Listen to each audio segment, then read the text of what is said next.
कहानी की शुरुआत सन 1235 से होती है। हमें एक ईसाई शहर दिखाया जाता है जहां बहुत से लोग एक पुल के पास जमा हुए हैं। वहां 3 महिलाओं को सजा दी जाने वाली है। इन औरतों पर काला जादू करने दोस्तों और आज शैतान की पूजा संडे करने का का दिन आरोप है लगाया गया और है। आज हम यह घूमने के वह लिए आए टाइम हैं था यहाँ जब बेहद महिलाओं पर ऐसे कीमती होता आरोप है, मुझे लगाकर लगता है उन्हें वक्त पनिशमेंट दी और जाती थी। बहुत ही लगता है सोल्जर अगर उन 3 महिलाओं के गले में रस्सी डाल देते हैं। वहां खड़ा पिस्ट, जिसके हाथ में एक पुरानी किताब है, उनसे कहता है कि अगर तुम सब अपने गुनाह कबूल कर लो तो तुम्हारी आत्मा को माफी मिल जाएगी। उनमें से एक महिला, जो बहुत जोर जोर से रो रही थी और अपनी जान की भीख मांग रही थी, वह कहती है, हाँ, मैं एक्सेप्ट करती हूँ कि मैंने शैतान की पूजा की और काला जादू करने की कोशिश की। दूसरी महिला कहती है, मैंने सिर्फ दवाइयां बनाकर भेजी, मैंने कभी भी काला जादू नहीं किया। लेकिन जो तीसरी महिला थी, उसे बिल्कुल भी डर नहीं था।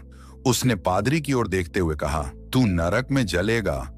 इसके बाद उन तीनों महिलाओं को फांसी दी जाती है और उनकी लाशों को पानी में डुबो दिया जाता है।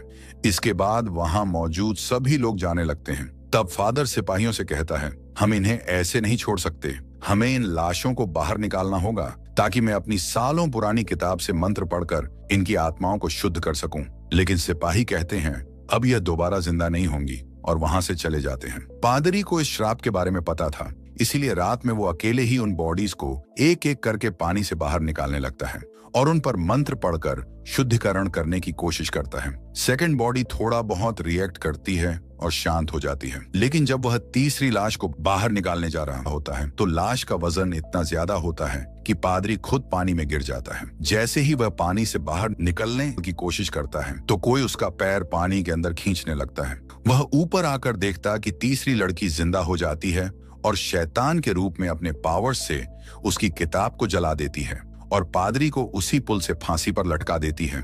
यहीं से सीन कट होता है।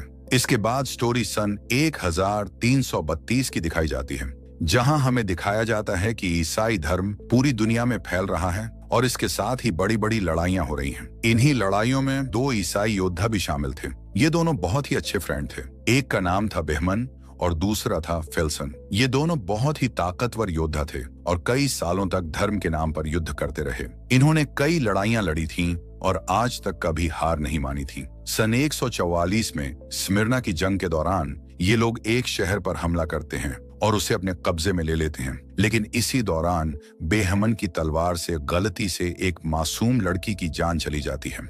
ये देखकर उसका दिल पिघल जाता है और वह आसपास देखता है कि वहां कहीं बच्चों और औरतों की जान जा चुकी है और वह अपनी लड़ाई वहीं रोक देता है। बेहमन कहता है कि मैंने ईश्वर के लिए लड़ने की शपथ ली थी, बच्चों और मासूमों का कत्ल करने की नहीं। लेकिन ग्रैंड मास्टर गुस्से में जवाब देते हैं कि तुम वही करोगे जो चर्च की मर्जी होगी, तुम एक मामूली सिपाही हो। ईश्वर की आवाज मेरे कानों में गूंजती है। इस पर बेहमन गुस्से में कहता है, शायद वह ईश्वर की आवाज नहीं है जो तुम्हारे कानों में गूंज रही है। बेहमन और फेल्सन चर्च की यूनिट को छोड़ने का फैसला कर लेते हैं। ग्रैंड मास्टर उन्हें धमकी देता है, तुम दोनों ऐसे यहाँ से नहीं जा सकते, तुम्हें अपनी शपथ को पूरा करना होगा। लेकिन कोई भी उन्हें रोकने की हिम्मत नहीं कर पाता। दोनों वह जगह छोड़ देते हैं और बाकी बन जाते हैं, क्योंकि उन्होंने चर्च के नियम तोड़ दिए थे। इसके बाद 1 महीने तक वे अपने लिए कोई नया ठिकाना ढूंढने में लगे रहते हैं। फिर एक दिन जब यह लोग समंदर के किनारे से गुजर रहे थे तो इन्हें कुछ मवेशी बिना चरवाहे के भटकते हुए मिलते हैं। आगे चलकर इन्हें एक घर नजर आता है। जब ये लोग उस घर के अंदर जाते हैं तो वह घर खाली होता है। घर की तलाशी लेने पर इन्हें घर के मालिक का पता चलता है। वहां एक आदमी और एक औरत बुरी हालत में लेटे होते हैं और उसका पति बिस्तर पर मरा हुआ मिलता है। दोनों एक खतरनाक बीमारी के कारण अपनी जान गंवा चुके थे।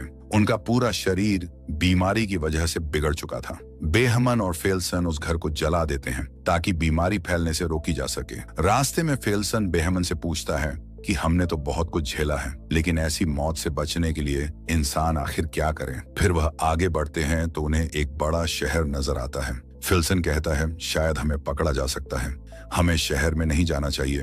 लेकिन बेहमन कहता है, हमें खाने का सामान और अच्छे घोड़ों की जरूरत है ताकि हम और लंबा सफर तय कर सकें। मजबूरी में दोनों उस शहर में जाने का फैसला करते हैं। शहर में पहुंचते ही बेहमन और फेल्सन अजीब हालात देखते हैं। यहाँ के लोगों का हाल बहुत बुरा था। गलियों में लाशें पड़ी थीं, लोग रो रहे थे, चिल्ला रहे थे और ईश्वर से अपने गुनाहों की माफी मांग रहे थे। कुछ लोग तो खुद को ही मार रहे थे। फेल्सन कहता है, आखिर यह कैसा पागलपन है। तभी पास ही खड़ा एक आदमी उसकी बात सुन लेता है और जवाब देता है, ये महामारी है, एक ऐसी बीमारी जिसका कोई इलाज नहीं है। ये बीमारी पिछले 3 साल से यहाँ फैली हुई है। इसकी वजह से हर 4 में से 3 आदमी मर रहे हैं। उस आदमी का नाम इकबाल था। वह दोनों से पूछता है, आखिर तुम लोग कौन हो? बेहमन जवाब देता है, हम मुसाफिर हैं और हमें इस बारे में कुछ भी पता नहीं था। दोनों ईसाई योद्धा थे, लेकिन इन्हें कोई नहीं पहचानता। जब ये लोग घोड़े खरीदने की कोशिश करते हैं तो वहां एक आदमी बेहमन की तलवार देख लेता है। ये तलवार नाइट्स की होती थी। जैसे ही यह बात फैलती है, जिससे शहर के सिपाहियों को खबर मिल जाती है कि ये दोनों असल में नाइट्स हैं और जंग से भागे हुए हैं, तो सिपाही इन दोनों को पकड़ने आते हैं। बेहमान और फेल्सन उनसे लड़ते हैं, लेकिन आखिरकार ये दोनों हार मान लेते हैं। लेकिन इन्हें जेल में डालने की बजाय पिस्ट के द्वारा किंग के पास लाया जाता है। किंग भी इस बीमारी का शिकार हो चुका था और बिस्तर पर पड़ा हुआ था। किंग दोनों का नाम पूछता है और नाम सुनते ही वह चौंक जाता है और कहता है, मैं तुम दोनों को जानता हूँ। तुम्हारी जीत की कहानियां दूर दूर तक मशहूर हैं। इसके बाद किंग बताता है, ये महामारी हमारे लोगों को खत्म कर रही है। असल में ये नरक से भेजा गया एक श्राप है। इसे एक जादूगरनी ने काले जादू से हम पर डाला है और अब वह जादूगरनी पकड़ ली गई है और उसने खुद ही यह माना है। किंग आगे बताता है, इस श्राप को खत्म करने का एक ही तरीका है। जादूगरनी को सेवे के गिरजाघर में ले जाना होगा।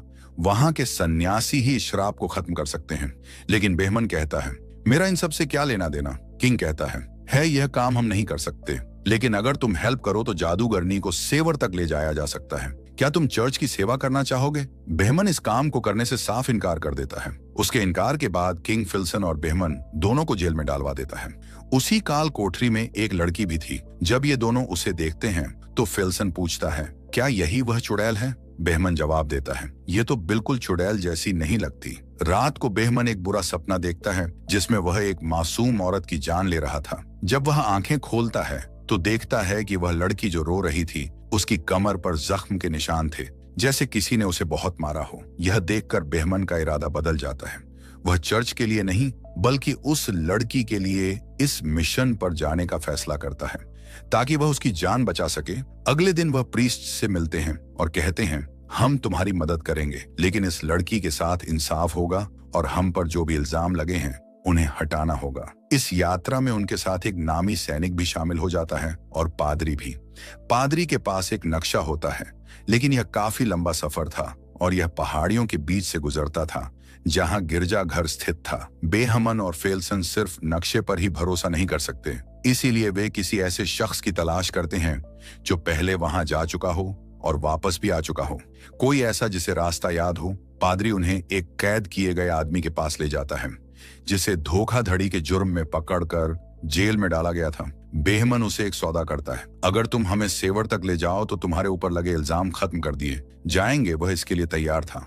अब वे सफर पर निकल जाते हैं। साथ में पादरी और एक सैनिक भी था और रास्ता दिखाने वाला एक आदमी भी था। सलाखों से बनी एक बग्घी में वे लड़की को ले जाने वाले थे। जब ये लोग उसे लेने के लिए काल कोठरी में जाते हैं तो वह उन पर हमला कर देती है, लेकिन फेल्सन उसे बेहोश कर देता है और फिर उसे लेकर जाते हैं। जैसे ही वे शहर से बाहर निकलते हैं, वहां के किंग की भी मौत हो जाती है। चलते चलते वह आदमी जो रास्ता दिखा रहा था लड़की को देख रहा था, तो वह पादरी से पूछता है, क्या यह हमें धोखा दे सकती है? पादरी उसे समझाता है, अपना ध्यान कहीं और लगाओ, ये तो सिर्फ तुम्हें डराने की कोशिश कर रही है। अकाट कहता है, तुम्हें कैसे पता कि यह लड़की जादूगरनी है और श्राप देने वाली भी यही है? पादरी कहता है, ये गांव में मिली थी, ये कुछ ऐसी बातें कर रही थी जिसे कोई भी नहीं समझ पा रहा था, और जैसे ही इसे हमारे शहर में लाया गया, 7 दिन बाद महामारी फैल गई। जहां से भी यह गुजरी वहां का यही हाल हुआ। अकाठ कहता है, हमारे गांव में किसी भी लड़की के आने की खबर नहीं सुनी, फिर भी वहां महामारी आई है। चलते चलते बेहमन और फेल्सन के बीच भी बातचीत होती है। फेल्सन कहता है, कोई हमारा पीछा कर रहा है, इसलिए वह रुकने का फैसला करते हैं। जब वे रुकते हैं तो उसे पकड़ लेते हैं। बेहमन उसका नकाब उतारता है तो पादरी कहता है, यह किंग के यहाँ काम करने वाला एक मुलजिम है, इसका नाम के है। बेहमन कहता है, अच्छा यही होगा कि तुम यहाँ से चले जाओ। लेकिन केय कहता है, नहीं, मैं तुम लोगों के साथ जाना चाहता हूँ, तुम सबकी सेवा करना चाहता हूँ, बदले में आप मुझे एक नाइट बना देंगे। फेल्सन उसकी हंसी उड़ाता है, लेकिन फिर कुछ देर बाद एक लड़ाई होती है जिसमें वह फेल्सन को हरा तो नहीं सकता, लेकिन उसका डटकर मुकाबला करता है। इस बात से बेहमन उससे प्रभावित हो जाता है और उसे अपने साथ इस सफर में शामिल कर लेता है। को बेहमन और फिल्सन के द्वारा की गई लड़ाइयों की तारीफ करता है। जब बेहमन लड़की को खाना और कंबल देने जाता है तो वह लड़की उसे कहती है, तुम बाकी सब की तरह नहीं हो, तुम अच्छे इंसान हो। फिर वह पूछती है, सवेर में मेरे साथ क्या होगा? बेहमन जवाब देता है, इंसाफ होगा। तभी लड़की उसे एक कहानी सुनाती है। हमारे गांव में एक लड़की पर काले जादू का इल्जाम था। लोगों ने उसकी जेबों में पत्थर भर दिए और उसे पानी में डुबो दिया। उन्होंने कहा था कि अगर यह औरत डूबी तो यह एक इंसान है और अगर नहीं डूबी तो यह एक चुड़ैल है। वह लड़की नहीं डूबी तो लोगों ने उसे जिंदा जला दिया। बेहमन उसे भरोसा दिलाता है, तुम्हारे साथ ऐसा कुछ नहीं होगा, और साथ ही वह पादरी की तरफ इशारा करती है। बेहमन पूछता है, क्या पादरी ने तुम्हें चोट पहुंचाई? लड़की सिर हिलाकर जवाब देती है, हाँ। जब बेहमन वापस आता है तो पादरी उससे पूछता है, उसने तुमसे क्या कहा? बेहमन कहता है, तुम क्यों जानना चाहते हो? पादरी उसे समझाता है कि उसे अपने दिल के राज मत बताना और न ही उसकी बातों पर विश्वास करना। वह बहुत चालाक है, वह हमें आपस में लड़ा सकती है। फिर रात बिताने के लिए वे जंगल में रुकते हैं। पादरी सबसे कहता है, हमें पहरा देना होगा तो अकाट पहले पहरा देता है। वह उस लड़की की तरफ देख रहा था। कुछ घंटे बाद जब पादरी उसके पास आता है तो अकाट कहता है, यह लड़की मुझे मेरी बेटी की तरह लग रही है। ये सुनते ही लड़की उदास हो जाती है। जैसे ही अकाट जाने वाला था, लड़की रोने लगी। वह कहती है, मुझे इस पादरी के साथ अकेला मत छोड़ो। अकाट पूछता है, तुम्हें इससे डर क्यों लगता है? इतने में लड़की अकाट को पकड़ लेती है। उसे बचाने के लिए पादरी जैसे ही आगे आता है, लड़की पादरी का हाथ जख्मी कर देती है और उसके गले से चाबी ले लेती है और वहां से भाग जाती है। यह शोर सुनते ही बेहमन, फेल्सन और के वहां पहुंचते हैं। पादरी से पूछते हैं कि क्या हुआ, तो पादरी बताता है कि वह लड़की भाग गई। वे सभी पास के गांव में जाते हैं ताकि उसे पकड़ सकें। उस गांव में भी महामारी फैल चुकी थी। वहां ज्यादा लोग नहीं थे और जो थे वे बीमार थे। फिर लड़की अपनी शक्तियों का इस्तेमाल करने की कोशिश करती है। जैसे ही वह अकाट को अकेला धकती है तो वह उसकी बेटी की तरह आवाज निकालती, जिससे अकाट को वह अपनी बेटी जैसी लगती है। वह उसकी ओर बढ़ता है तो के को लगता है कि शायद वह उसे मारने के लिए बढ़ रहा है। वह अपनी तलवार आगे करता है और इस वजह से एक अकाट की मौत हो जाती है। यह देखकर के बहुत घबरा जाता है और बार बार कहता है, ये मैंने क्या कर दिया? ये रुक नहीं रहे थे। मैंने इन्हें बहुत कहा लेकिन वे मुझे मीरा मीरा पुकारते हुए मेरी तरफ बढ़ रहे थे। इसी बीच वह लड़की भी मिल जाती है। वह रोते हुए कहती है, मुझे वापस मत ले जाओ। मुझे वहां से भागना पड़ा क्योंकि वह मेरे साथ बुरा करता था। असल में उसका मतलब उसकी मौत से था और सभी बहुत दुखी थे। अगली सुबह लड़की को वापस बग्घी में कैद कर लिया जाता है और वह फिर से सेवर की ओर अपना सफर शुरू करते हैं। मगर जाने से पहले पादरी बेहमन से कहता है कि तुम और बाकी सब लोग अपनी प्राइवेट बातें जादूगरनी के सामने मत करना, क्योंकि वह इन बातों का इस्तेमाल हमारे खिलाफ कर सकती है। कल रात अकाट अपनी बेटी के बारे में बात कर रहा था और जादूगरनी ने वह सुना और अब देख लो उसका परिणाम। चलते चलते वे लोग रस्सी और लकड़ी के एक पुराने पुल के सामने रुक जाते हैं। एक आदमी कहता है कि मैं काफी साल पहले यहाँ आया था, तब यह पुल ठीक ठाक स्थिति में था, लेकिन अब यह बहुत कमजोर हो चुका है। इसे पार करना खतरे से खाली नहीं होगा, खासकर तब जब उनके पास भारी भरकम बग्घी हो। फिर भी वे पुल पार करने का फैसला करते हैं और बग्घी को रस्सी से बांधकर धीरे धीरे आगे बढ़ाते हैं। इस दौरान पुल टूटने लगता है और के मरते मरते बचता है, लेकिन लड़की उसकी जान बचा लेती है। किसी तरह वे पुल पार कर लेते हैं, लेकिन जैसे ही वे दूसरी तरफ पहुंचते हैं, पुल पूरी तरह टूट जाता है। पुल पार करने के बाद वे एक खतरनाक जंगल में दाखिल हो जाते हैं, जहां रास्ता बिल्कुल भी साफ नहीं दिख रहा था। मजबूरी में वे जंगल में रात बिताने का फैसला करते हैं। रात में के लड़की के पास जाता है और उसे धन्यवाद देता है कि उसने पुल पर उसकी जान बचाई, लेकिन इतने में बेहमन वहां आ जाता है। लड़की बेहमन से ऐसी बातें करने लगती है जिससे बेहमन को उस पर शक होने लगता है। रात के बीच में बेहमन की नींद खुल जाती है क्योंकि वह एक बुरा सपना देख रहा था। जागने पर वह देखता है कि एक आदमी हथियार लेकर बग्घी के पास खड़ा है।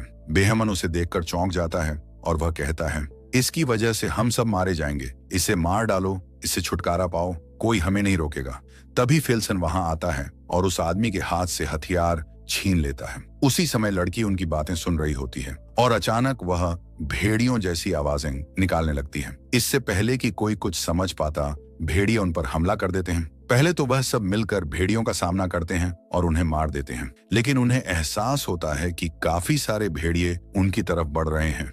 तो वह सभी वहां से भागने का फैसला करते हैं, लेकिन भागते समय उनका एक साथी शिकार बन जाता है और वे उसे बचा नहीं पाते। इस बात से बेहमन बहुत दुखी होता है। अगली सुबह वह लड़की को मारने का फैसला करता है, लेकिन पादरी बीच में आकर कहता है, मैं तुम्हें ऐसा नहीं करने दूंगा। बेहमन उसे दूर धकेल देता है। तभी फिल्सन वहां आता है और बेहमान से कहता है, मंजिल पास है, हम वहां पर पहुंच गए हैं। बेहमन अपना इरादा बदल देता है और गिरजा घर की ओर अपना सफर जारी रखता है। रास्ते में फिल्सन कहता है, जब यह सब खत्म हो जाएगा तो मैं उस जगह जाना चाहूंगा जहां मेरा जन्म हुआ था। जब वे गिरजाघर पहुंचते हैं तो देखते हैं कि वहां कोई भी मौजूद नहीं है। पादरी कहता कि यह टाइम प्रार्थना करने का है, लेकिन जब वह अंदर जाकर देखते तो सभी सन्यासी महामारी के कारण मर चुके हैं। उनमें से एक में थोड़ी जान बेची होती है। वो सोरमन की किताब की ओर इशारा करता है और मर जाता है। अब पादरी प्रार्थना की किताब उठाता है और अब पादरियों में सिर्फ वह अकेला ही बचा होता है। वह लड़की पर कुछ मंत्र पढ़ने की कोशिश करता है, लेकिन तभी लड़की का असली राज सामने आता है। वह सबका अतीत बताने लगती है। बेहमन को एहसास होता है कि वह अपने पापों को छुपाने के लिए एक मासूम लड़की की जान बचाने की कोशिश कर रहा है ताकि वह नर्क में न जाए। लड़की कहती है, धर्म के नाम पर हुई लड़ाइयों में महामारी से ज्यादा लोग मारे गए। तभी पादरी को समझ आता है कि यह लड़की जादूगरनी नहीं है, बल्कि इसके शरीर पर एक डेमन का कब्जा है।